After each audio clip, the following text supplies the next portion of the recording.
We want you to do it again. Brian stared at him. It's a joke, right? Derek shook his head. Not at all. But I think we should wait for your mother to come home and talk to her and your father. We'll come back later. He turned to leave, and the other two men, still silent, followed him to the door. Just a minute. Brian stopped them. Maybe I didn't understand what you said. Let me get it straight. You want me to go back and do it over again? Live in the woods with nothing but a hatchet? Derek nodded. That's it. But that's crazy. It was rough. I mean, I almost died, and it was just luck that I made it out. Derek shook his head. No, not luck. You had something more going for you besides luck. Brian had a mental picture of the porcupine coming into his shelter in the dark, throwing the hatchet and hitting the rock embedded in the wall and getting sparks. If the porcupine hadn't come in and he hadn't thrown the hatchet, and if the hatchet hadn't hit the rock just right, there wouldn't have been sparks, and he wouldn't have had a fire, and he might not be standing here talking to this man now. Most of it was luck. Let me explain what I mean.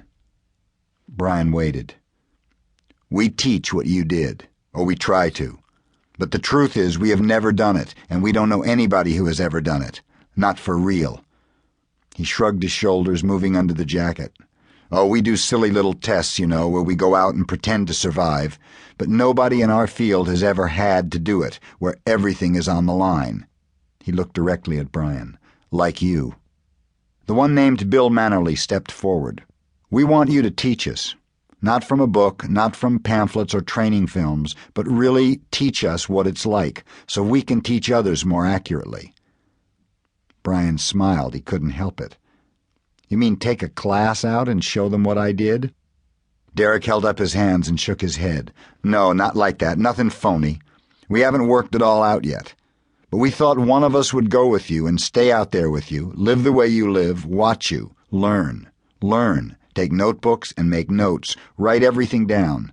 We really want to know how you did it, all the parts of it. Brian believed him.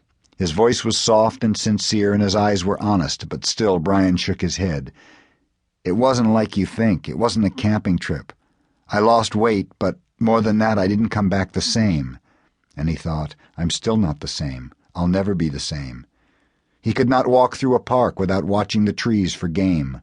Could not hear things.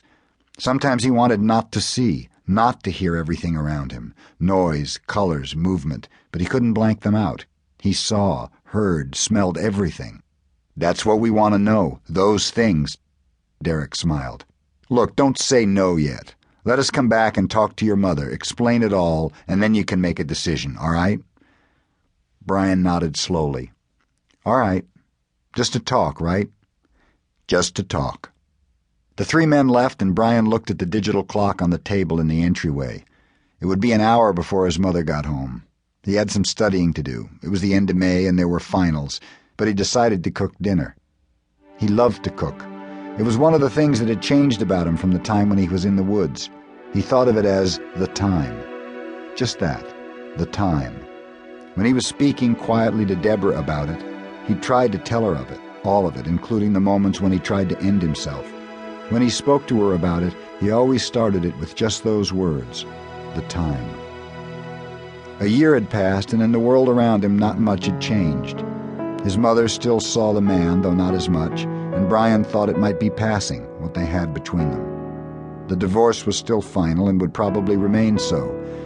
He'd gone to visit his father after the time and found that he'd fallen in love with another woman and was going to marry her. Things ground on a day at a time, but Brian had changed completely. And one of the things that had happened was that now he loved to cook. There was something about the food, preparing the food, looking at the food. There was so much of it compared to what he'd had in the woods.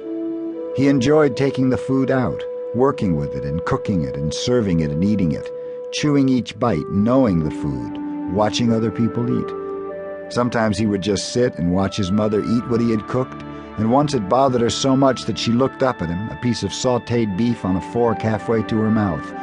What is it? I'm just watching you eat, he'd said to her. It's something, eating. Just to see somebody eat, it's really something. Are you all right, she'd asked. Of course he wasn't. Or maybe he was and had never been all right.